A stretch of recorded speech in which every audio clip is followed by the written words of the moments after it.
Bonjour ma petite dame. C'est bien la première fois que je vous aperçois ici. C'est parce que j'ai l'habitude de traîner dans un autre quartier de Daejeon. Mais aussi, c'est plutôt rare de voir une fille dans ce genre... Pardon ? Une femme. Oui, pardon. Une femme dans ce genre de salon.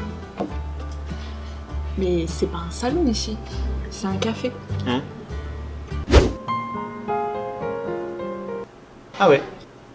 Je me disais aussi que ce whisky avait un drôle de goût. Ça me rappelle un drôle de western que j'ai vu l'autre jour. Vous connaissez le film... Attendez.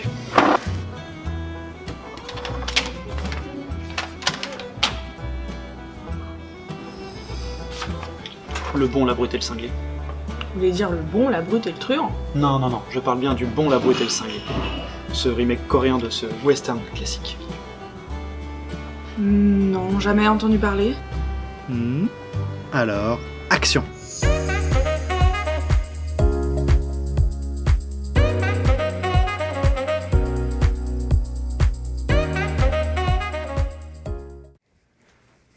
Allez, on enlève ça. C'est parti. Bonjour à tous et bienvenue dans Coréaction. Dans cette nouvelle émission, on parlera du cinéma coréen au travers des films que j'ai pu découvrir et qu'il faut voir. Aujourd'hui, on va parler du film Le bon, la brute et le cinglé, intitulé en coréen, et désolé pour la prononciation, Joeonnam, Nabonnam, Isangannam. J'entends déjà les Coréens en train de se tirer les cheveux. Ce film est un long métrage écrit et réalisé en 2008 par Kim Ji-won. Ce réalisateur est l'une des trois figures les plus importantes de la nouvelle vague du cinéma coréen, avec Park Chan-wook et Bong Joon-ho. On en reparlera dans une autre vidéo, promis.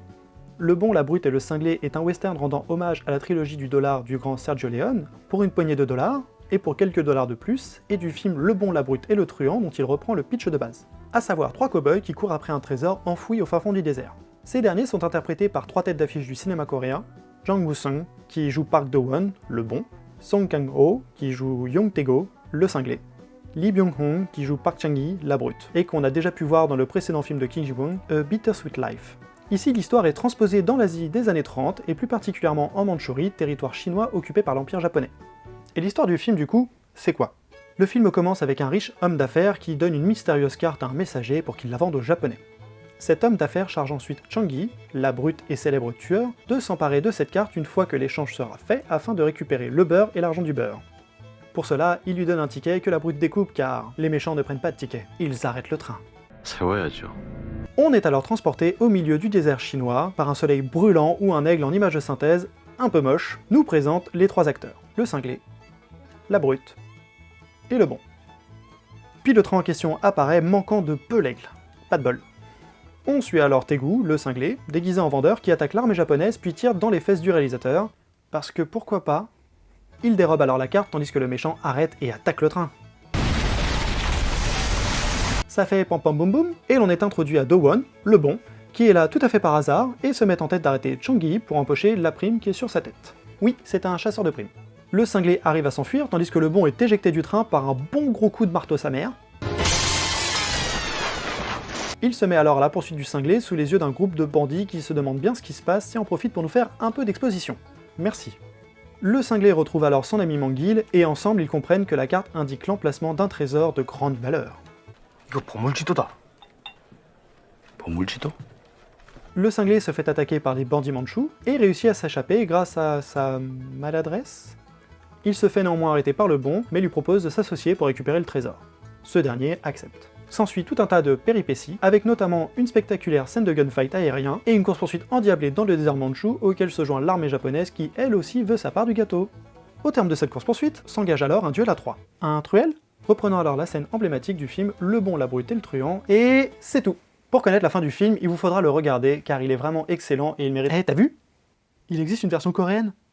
Ah oui, c'est normal, c'est un film coréen, c'est normal que ça parle coréen. Non mais la version qui est sortie en Corée est différente de la version sortie en Amérique ou en Europe. C'est une version longue, hein? Attends, laisse-moi voir ça. 2 hours later. Ok, ça change totalement l'interprétation qu'on peut avoir du film. Cette version ne contient pas énormément de scènes supplémentaires, on peut notamment y voir une fin alternative, mais dont je ne vais pas parler ici pour ne pas spoiler. Non, je vais plutôt parler ici d'une scène d'introduction concernant le bon et modifiant les motivations de ce dernier. En effet, on apprend qu'il a été embauché par des indépendantistes coréens, lui demandant de récupérer la carte pour que l'argent finance la révolution indépendantiste coréenne. Car oui, à cette époque, la Corée aussi est occupée par l'Empire japonais. Comme Do-won est un chasseur de primes, on lui propose de se payer en arrêtant Chang-gi, la brute du film. Le bon n'est donc pas dans ce train par hasard, il devient le porte-parole des indépendantistes en voulant empocher la prime de la brute quand même. Faut pas déconner. Quelles raisons peuvent expliquer ce changement? Certainement que les distributeurs occidentaux ont estimé qu'il fallait une histoire plus manichéenne, c'est-à-dire un vrai gentil et un vrai méchant. Ce qui est étonnant car le film de Sergio Leone n'est pas si manichéen à la base. Ici, dans la version coréenne originale, c'est le cinglé qui a la motivation la plus pure. 난 우선 고향으로 돌아가서 땅을 살 거야. 거기다 집을 짓고 소도 키우고 말도 키우고 양도 키울 거야. Le plus intéressant se trouve peut-être dans un petit détail concernant cette version coréenne. Un élément est absent du générique du début. Les noms. Vous vous souvenez de l'aigle? Eh bien, le nom des acteurs principaux n'est pas présent à ce moment-là, et le nom du réalisateur non plus. C'est seulement dans la version occidentale que le cinglé tire dans les fesses du réalisateur, et là je ne vois que deux explications à ça. Soit c'est une décision des distributeurs qui ont remonté le film et ont inséré cette inscription qui semble être un énorme doigt dirigé vers le réalisateur. Oh, mais c'est le doigt! Mais j'en doute. Soit c'est une décision du réalisateur lui-même qui nous montre par le biais de cette métaphore qu'il s'est tiré une balle dans le pied lors de la création de cette version occidentale. Évidemment, c'est ici mon interprétation. Mais alors pourquoi je vous conseille ce film? Eh bien, tout simplement car c'est le premier film coréen que j'ai pu voir lors de sa sortie en salle en 2008 sur les conseils d'une amie, et quelle surprise! Le bon, la brute et le cinglé est une transition parfaite entre le cinéma coréen et notre cinéma bien plus marqué par les codes du cinéma hollywoodien, que le film reprend pour les mettre à la sauce coréenne. Kim Ji-woon, le réalisateur, qualifie lui-même ce film de kimchi western. Pour information, le kimchi est un accompagnement que l'on trouve dans la majorité des plats coréens, composé de choux fermentés dans du piment. Le budget de ce film est estimé à 10 milliards de won, soit 7,8 millions d'euros ou 8,8 millions de dollars. Et ça se voit qu'il avait du budget.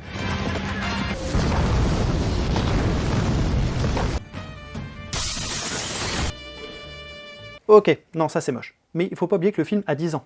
En revanche, le budget permet d'avoir des cascades de qualité et réalisé souvent sans trucage comme on peut le voir dans le making-of. Le réalisateur se permet une mise en scène innovante, pas seulement pour le cinéma hollywoodien mais pour le cinéma coréen aussi, allant même jusque mettre l'un de ses cadreurs dans une roue en bois pour avoir ce plan. On a évidemment les acteurs qui ont appris à monter à cheval et à tirer en même temps pour réaliser eux-mêmes leurs cascades, avec parfois quelques ratés. Aïe! Le bon s'est ici cassé les côtes. Fait amusant, le réalisateur et son chorégraphe n'étaient pas satisfaits de la scène dans le marché fantôme qui leur semblait juste être une autre scène de gunfight. C'est alors que le chorégraphe a eu l'idée de donner de la hauteur à cette scène d'action et ils l'ont fait. Littéralement. Si vous avez peur d'être perdu avec le coréen, vous pouvez évidemment le voir en VF. Celle-ci est bonne, et l'on retrouve même Stéphane Ronchweski qui double le cinglé, même si celui-ci ne semble pas être sorti de son rôle du Joker.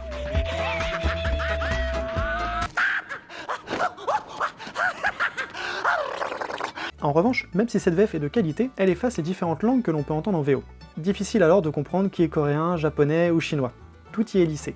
Cela en fait un point négatif puisqu'il nous empêche de prêter plus attention au contexte historique qui est souligné par ces changements de langue. La VF permet tout de même de comprendre les enjeux du film, la motivation du personnage, mais pour plus de subtilité, je vous conseille la VO et même je vous conseille la version coréenne intégrale.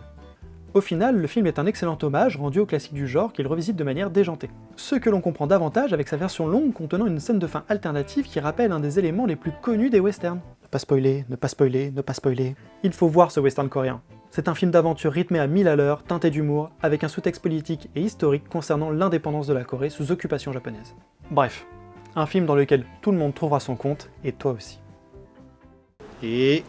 coupé! Alors, vous en avez pensé quoi? Bon, ce sera pour une prochaine fois. En route, Joey Jumper!